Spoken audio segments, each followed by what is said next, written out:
What is up, people? Welcome to another episode. We're in our podcast studio. It's pretty epic. It's a beautiful table. We got Cam in the studio with us. Yeah, if you guys are not watching on YouTube, you can't see our beautiful setup that we got here. So make sure you tune over to YouTube. Speaking of that, we got it on YouTube, Spotify, Apple Podcasts. We got it anywhere you can listen to it to tag into this episode we got today. We're doing like a rapid fire Q&A. So if you guys were with us last Monday night, we did a live Q&A with our people. So now we're going to answer the rest of the questions we didn't have time to answer on a Monday night. If you want to, you can tune into our YouTube channel, check out the questions we answered on Monday night. You ready for it? Rapid fire? There's some good ones. There's a rephrase. We're going to attempt to answer these to the best of our ability in less than 30 minutes. Let's go. So just off the jump, first question, is divorce godly? Period. And then we can follow it up by, is divorce something God frowns upon? Wow. So talking about divorce a little bit. It's a great start. Going in hot. We could have started with, red flags, but is divorce. Is divorce godly? Is divorce something that God frowns upon?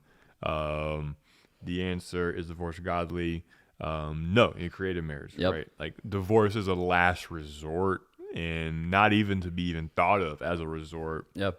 When you're going into a wedding, when you're going into a marriage, when you're going into a relationship. So I think off the jump, it's important. Like, hey, if you're listening to this and you're in a relationship and you're like, hey, let's get married, and if it doesn't work out, like divorce is an option, don't marry that person. That's how we date, though. That's the stuff we trained our stuff for in dating. That's how we trained ourselves in dating. Of course. Or the first time something gets hard, adios. Well, that's cultural. I'm driving home to Rock Hill, and there's 3 signs of a lawyer that says life is short, get a divorce. And it's like, you ain't lying. Yo, listen, there's consequences to that. Yeah. That are physical, mental, emotional, but I think more importantly spiritual.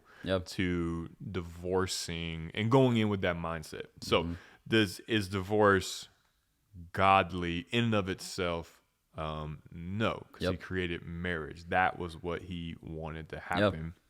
Does it happen? Yes. So is divorce something that God frowns upon? I believe his high value of marriage would make the idea of divorce be something that kind of grieves God's heart. Frowns upon, I think that's a tough way to put it. I think he's grieved by it because it's a relational break. It's something has happened. There's sin most likely that is causing this to go down. And so we got to go to, there's 2 verses really, I think that most people go to. There's an outlet for divorce. I mean, there's biblical grounds for it, right? Now, last resort, can't reconcile, this is happening. I think you have 2. Matthew 5 would give us sexual immorality, which is a very wide blanket statement. I think the biggest thing would be adultery. Like, hey, if there has been unfaithfulness in the marriage, that biblically on the man or woman's side. On both sides, not just the man, because I think the vocabulary in Matthew 5 is more dominated to the man.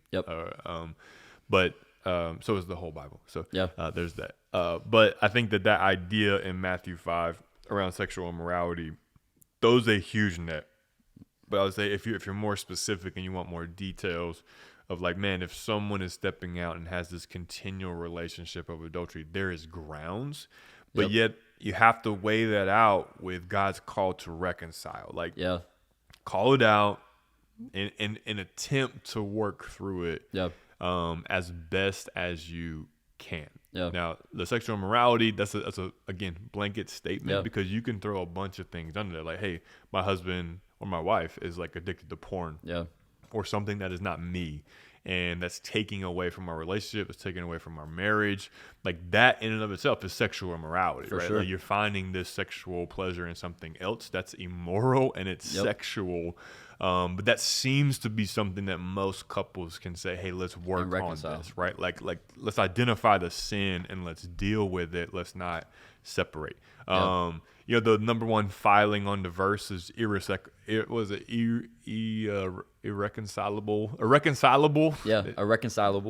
Differences. Just like, hey, I just don't like this guy anymore, or I don't like this girl anymore. That is not it. That is not. Nope. In God's eyes, like that is not it.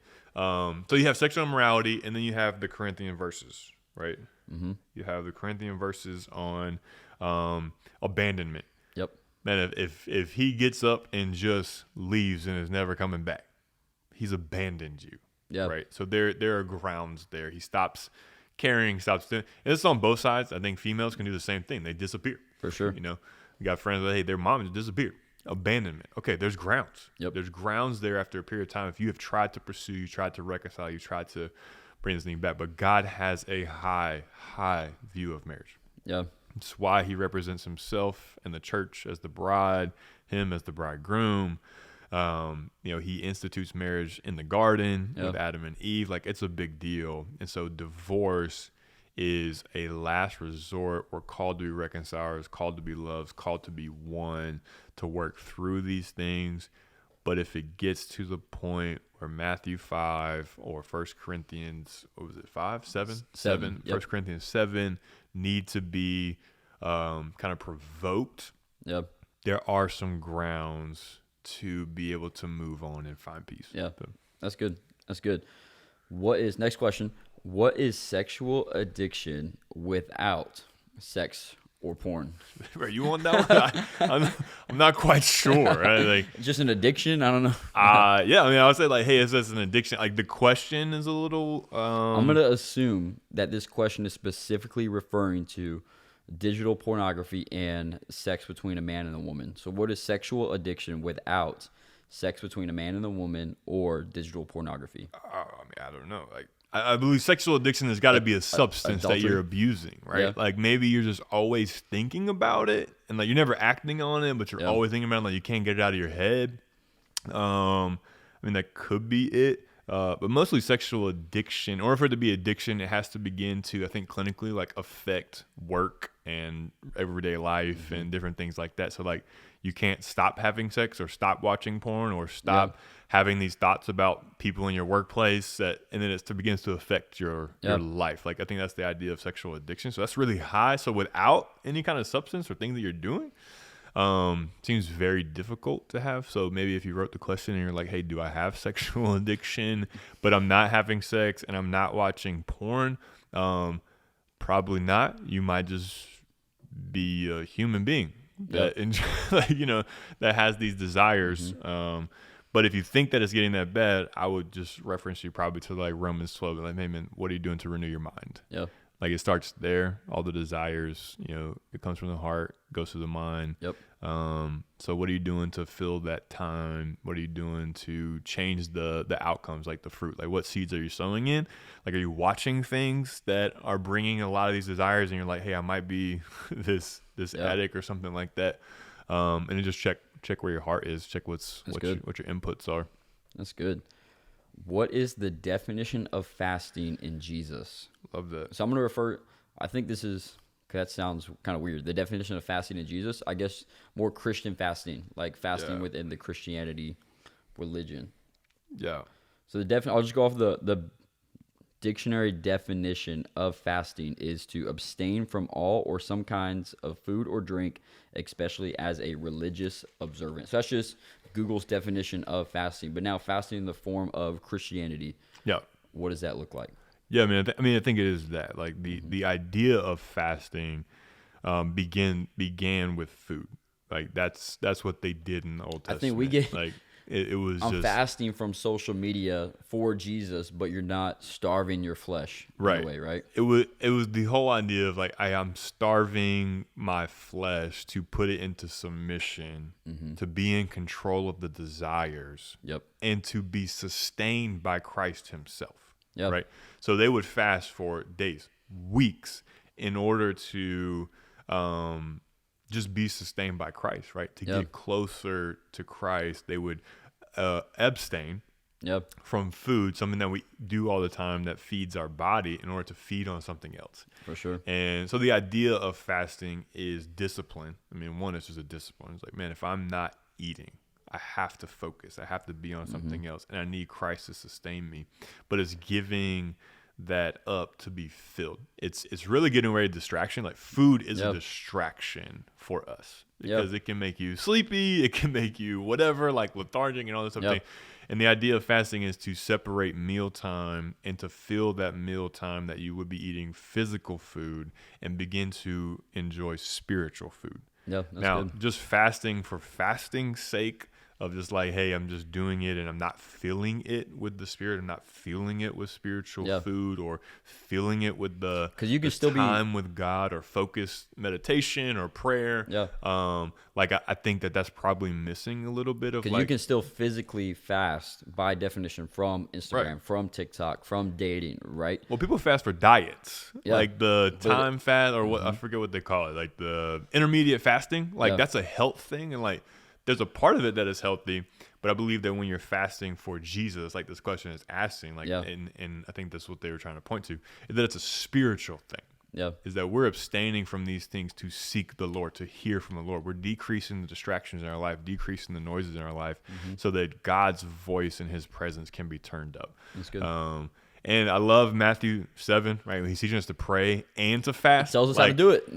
Well, he says it, but it's an expectation that we live fast. Yeah. So if you're listening and you've never fasted from food, now, not everybody can fast from food because it's just your genetic makeup. But if you've never fasted for the sake of hearing from God and bringing a sacrifice to him and that is well-pleasing, Jesus says this in 6:18, Matthew 6:18, he says, and when you fast, not if you fast, not maybe if it, like, but when you fast, it was an expectation from Jesus for us to set time aside to fast and to not be complaining about it or telling people about it. Like he says, wash your face. Don't be like the hypocrites who's like, yes, I'm fasting today. Everybody look at me. Like, I'm doing so great. I'm so holy. Painful. That's right. He's like, dude, don't tell anybody. And it is your Father who is in secret will reward you. Like that's good. I love it. I mean, it's all throughout the Bible, man. Daniel did it. The Bible joke of when somebody asks you, hey, when somebody asks you, are you fasting? You always respond, should I even tell you if I was? Yeah, it's like, no. Like, it's a secret, maybe. I mean, I'll tell you after. I mean, if they ask you, I think you tell, but like you don't walk around like walking in every room like, hey, I'm fasting. Yeah, everybody, I'm so holy. Like if it comes up. Yeah, that's good. But also not to discredit social media fast because you can fast from distraction. I think a piece of that can be very spiritual. Yeah. Just cleansing your mind and your inputs and all that kind of stuff. That's good. That's good. All right, here we go. How to move forward when your friends get together and you become the third wheel. Yeah, that's weird. You get new friends. Yeah, I mean, like, this is something that I don't think we do the best job, not just the church, just society, of talking about stages of life and how your friend groups change based on your stage of life. 100%. Like when I was single, my friend group is totally different than what it is now. When you're married with 2 kids, it's totally different than what it was 5 years ago. It's different. Yeah. So I would just recommend, come to a nice community of young adults, 3 strands on Monday nights, where you can find. Of course you would. You can find other friends in every stage of life. Which in is your cool. stage of life. Yeah. Yeah. I mean, I think that's valid. I think finding community. But to the specific person who maybe asked the question about what do I do with that? Yeah. I mean, I wouldn't run from it. Like if all 3 of you guys hung out before and you have good relationships, it shouldn't be weird. For sure. But if it becomes weird, then you just have to be able to talk about it. Yeah. Like, hey, me coming out with you guys and you're like on dates all the time and I'm just a third wheel, like, okay, let's not do this. But if we're going like bowling and everybody's doing something and it's not where like we're at dinner and you're on the one side and I'm on the other side and now it's a weird thing that I don't have somebody. And there is a way for you guys to no longer hang out as much as you did and still be friends. Like if people move on, they're a different stage of life. Like just because you don't communicate or hang out just as much as you did in the past doesn't mean there has to be beef. Like you can still be friends and not text each other every day or whatever it may be. And that's key. I think like we think when people's life changes happen that we're not friends anymore. Like, hey, we don't spend all this time together. But like I think we have to come to the realization that seasons of life and maturity change us and relationships mature. Like when we're kids, we need our parents all the time. Yep. And then as you get older, you need them less. And then as you get even older, you need them less. Like you might check in like once a week how do I after fill out that. a W-2 form? But it doesn't change our love for one another. It doesn't change our like anything for one another. But like those relationships change. So like here, right, this guy or girl, like your friends now are starting to date, like it's going to change again when you start dating somebody. Like you're not going to always want to be with them. And then you guys have kids. It changes again. Who you hang out with and where that's comfortable and like time frame. And then you get older, like, so just being prepared for change. Like it's not that, they don't want to hang out with you or you don't want to hang out with them. I think communicating through that in a positive way is a big part of it. Like, that's good. Here we go. Can the origin of races be traced back to the Tower of Babel? So we just had a very long, we had a pregame discussion all about this one. So can it? I guess there is It could. Like a plausibility, it does. Yeah. But there's also another option to where races could come from. Yes. So I think in Sunday school, right, we get taught this is where they come from. Yeah. The Tower of Babel. Everybody started building the tower. So you got to go to Genesis if you're there. Genesis was 11, right? 11 is the Tower of Babel, where the whole earth had one language. It never talks about race. Like ethnicity and race. It says that they all had the same language. And what happened at the Tower of Babel is that God reached down and changed the language that they spoke. Yep. Then they dispersed with people who spoke the same language, right? Yep. Doesn't really tell us they all look the same. Doesn't really tell us that the ethnicity or like they just started speaking the same language. So if you reach back further, which is what we were just having this kind of like offline discussion and debate on, is that actually I think you have to reach back to Noah. Yeah. And Noah's sons and his daughters when they were intermarrying and had all these different dynamics in their relationship. But God sends the flood, restarts the world. Yep. Right? The only people left are these 4 couples. It's Noah and his wife and his three sons. Shem, Ham, and Japheth. How would you like to be Ham? Like that's just the big Ham. Like, the big Ham. But Shem, Ham, and Japheth and their wives. So after 40 days and 40 nights, like they get off the boat and they're the only 8 people in the world. Let's go. And then it says in where were we at? We were in 7, right? Genesis. It says and then these are 6. These verse 9. These are the generations of Noah, and Noah was a righteous man, blameless. In this generation, Noah walked, and Noah had 3 sons. Nope, I'm behind. Is it 9? The flood comes down. It's 9:18. And the sons of Noah who went forth from the ark are Shem, Ham, and Japheth. Yep. Ham was the father of Canaan. So it puts this one in parentheses. Like he fathered Canaanites, right? Like Canaan. Mm-hmm. So, and these 3 were the sons of Noah. And from these people, the whole earth was dispersed. Mm-hmm. And so it's from the sons of Noah, which ultimately are from Noah, which ultimately is from Adam, that they dispersed and started to probably look different because of climates and different things like that. So, the question was, hey, is the Tower of Babel... Can races be traced back to the Tower of Babel? I mean, I think obviously races trace back to Adam and Eve. Like, they're the first people. So that's like the first race, and then you have... intermarrying and family. You have to think about all that. It's a very weird dynamic. But then you get to, there's even weirder dynamics when you throw in like Nephilims and sons of gods and like the women of man, daughters of man. Mm-hmm. But I would say we can look to Genesis 9 and say really the first dispersion at least comes from the sons of Noah. Yep. But then the language shifts. Mm-hmm. With the Tower of Babel. Yep. And so then they were in different places. Probably their skins began to change and different things, and hair began to change, like that kind of stuff because of the climate, and they came together to Babel. Yep. But they were also speaking the same language until Babel, they no longer could speak the same language. Changes. So then they started speaking a different language and looked different. Yep. So I would say it's probably a combination of both. Yeah. And they're pretty close in chapters 2. They say back to back. They're right. Back they're to right. back. They're all in succession there. So all right, here we go. We got 3 more in 9 minutes. We're gonna crank them out. Easy. So this is going back to language a little bit. How to share the gospel with language and cultural barriers. Mm-hmm. Mm-hmm. Yeah. I mean, they say it a lot. Like. Share the gospel and then sometimes use words. Yep. So I think some of the best ways to share with like your actions, the gospel is like just being a kind human. Just love on people. Be compassionate. And when you don't know the language and cultural barriers, I think be a student. Yep. ask, listen, watch. Serve. Americans are the worst at this, man. Like, we think everybody wants to be American and like loves our culture and this kind of stuff. But I think if we take time to learn other people's culture, it shows love.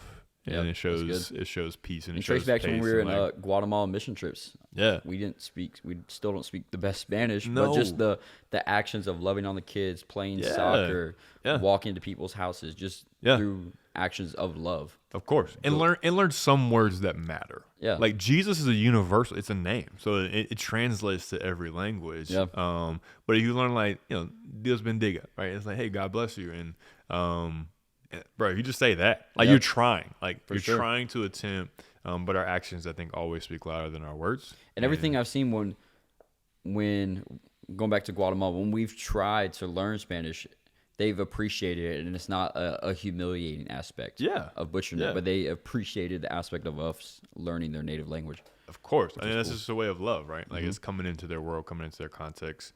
But Americans, man, we are the worst. Going to other countries, they are the worst, not us. And like, no, we are the worst. Like, you think if you talk louder, they understand better. Like, so from the aspect, so to tie that into the gospel, right, with the cultural barrier, how can you share the gospel through that? Is I think you can go to service, kindness, compassion through actions. Yeah. And then in those moments, point to Jesus. Like, don't you take the credit for playing soccer with the kid. Like, you point to Jesus, right? Yeah, 100%. I mean, I think always giving Jesus the credit, pointing to Jesus. He's the reason. And then we got to trust the Holy Spirit. When we can't talk and we don't understand, and we're showing them love, I think we just trust the Holy Spirit to speak in the language that we don't know. Yeah. Which, I mean, love is a language that everybody like interprets, but to trust that seed's being sown in all purity and hope and that's good. Peace. So here we go. When is the right time to get married? We hit this a little bit Monday night, but just want to circle back to it. Oh, okay. When is the right time to get married? Is there a right time or a wrong time? I always preach that you get married when you confirm that you can marry them, and that so what does that mean? Like, hey, if you're dating somebody and you've confirmed, hey, I can and should marry this person. Yeah. Do what it takes to start getting married, and I think we take marriage as something like, man, I gotta have this set dollar amount saved up, and we gotta wait this, whatever it may be, to where you've been dating or engaged for 4, 5, 6 years, but really, bro, you could have got married 4 years ago, right? Yes. So I would say get married when you're ready to get married, but also be realistic with that. Like, hey, you don't need to have, like, yes, be good stewards, be strategic, be smart, walk with wisdom. Don't be reckless. Right. Prepare yourself to enter marriage. Nobody needs that. But also at the same time, like, don't walk in fear. Like, man, I gotta wait until we have enough money for the kids' saving account and then the college fund, and we gotta buy this house first and go through all these steps that may give you more fear than wisdom. Yeah. No, I think that's good. I mean, walking wisdom is good. Is definitely probably the best advice. Well, seek the Lord first. And when you get peace, move. And like you said, you're never ready. Yeah. You're never fully ready to get married. You're never fully, they're like kids. Like, you're never fully ready to have kids. Yeah. But I think the moment comes, when you're ready to get married, that it's like, hey, no matter what comes next, I want it to be with this person. Right. The whole vows, right? For richer or for poorer, right? For better or for worse. Like, is this the person that I'm willing to put the work in? And if it sucks, it sucks. But it's gonna be with her, together. Or it's gonna be with him, or but if it's good, it's good, and it's gonna be with them. Like, I can't see the rest of my life without this person. I'm willing to struggle. I'm willing to be, on top of the world. Now, all that to say, I'm a huge proponent for younger marriages. I think our culture doesn't want.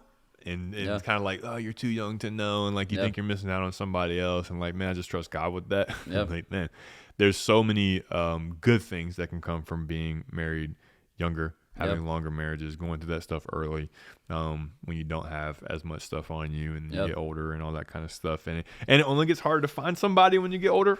Like, the older you get, it's only harder to find somebody. So I'm a huge proponent for being married younger. I'm with that. And all that being said, I'm saying, hey, go do it. Like, I think you should. Like, when do you know? I think you will know using wisdom. But there are some logistical things. Yes. Right? Prepare your field. Like, come on. Ready. Like, dude, if you don't have a job, you don't know how you're going to provide. Yes. You've never put a budget together. You don't know where to live, like where you're going to live, and it's agreed upon. We're just gonna live off love and figure it out. Living off love is great until you get hungry. Is not walking in wisdom. Like, there you go. I think that you can do it, you can make it work, but it's a lot of unnecessary struggle. Yeah. When you haven't put pieces together, like, sure. Take some patience. Don't rush the marriage part. Yeah. Until you have just something like, hey man, necessities. Like, it doesn't have to be a lot. Food, water, shelter. Yeah, like, you got somewhere to live. Can you pay your bills? Can you take care of each other? Like, it doesn't have, like, it's not. I'm not saying like extravagant. Can the husband love the wife as Christ loved the church? Care, protect, provide, support. Yes. Like, can you fulfill your roles and your responsibilities? Yeah. Like, and are you going to be able to do that alone? You know, in a marriage, like, starting that off is probably some wisdom to do it. Now, again, not saying that you should wait forever, because there's a lot of bad things that can happen in waiting. Yeah. And so, like, dating's not a sin, or engaging is not a sin, but the longer you date and the longer you engage, you're exposing yourself to sin. Yeah, I mean, it's just like opening the door. And so I think just last parting thought on just weddings and marriages, I think for young people is like, bro, you don't have to have the Disney World wedding. Like, just get married and then do something later. We're having like Bojangles for the reception food. Get out of sin. Let's go. Like, if you're in sin, get out of sin now, and let's do the thing. Like, we're free pastors to do that. Yeah. And if you just don't wait forever to do it. Like, it only opens up the door for more like consequences and like failings and stuff like that. And so, like, man, if you know, let's go. But think about some of the practical pieces are really important too. Yeah, that's good. So this one, last question here, and this can tie back to the divorce question. We're gonna make it. Dude, I don't want to say we're pros, but we're pros. Which red flags are deal breakers? So I'll say, if you're dating biblically for the purpose of marriage, you would go to the marriage deal breakers. Yeah. Yeah. I mean, obviously, abandonment. Yeah, I mean, I think they're abandoning you, or adultery and all this kind of thing. But I said this on Monday, and I'll reiterate this fact. Is that we're also believers. And we believe in a God that redeems. We believe in a God of forgiveness. We believe in a God of oneness and redemption. And if you're looking at like one thing and being like, this is going to be a deal breaker to put it together, and you haven't addressed it, then I would say it's probably not, right? Like, I believe that there are red flags, but you got to be willing to deal with the red flag. And if you're a person and you're like, man, I really love this person, but there's this one thing, bring it up. And if they're willing to do the work, and they're willing to repent and to turn and to find healing and to find help, like, it's almost like, not really what are the red flags, but what are they doing when you point out the red flag? Like, how do they respond to that? Right. And always offering a way back, like reconciliation, man. We're ambassadors of reconciliation. And if we believe that, we should not be looking at the other person and waiting for a red flag to walk away, but saying, hey, if this is really going to work, can we walk through this red flag, or can we not? Yeah, that's good. But we also did say, hey, abuse of any kind, you need distance. You can't deal with the red flag from close distance if there is any kind of emotional, physical, mental abuse happening in the relationship. And I would say adultery too. Like, you got to take some time apart, take a breather, and say, hey, is this who I need? Is this what's happening? And what happens, how he responds to addressing the issues. So that's good. Let's go. Knocked it out. Look at that. Appreciate you being on here. Rapid fire Q&A. It's a lot of great questions. That was good stuff. Hey, if you're in the Charlotte area, join us on a Monday night. Tune into our podcast for our other episodes. And with all that said, peace, love, and happiness.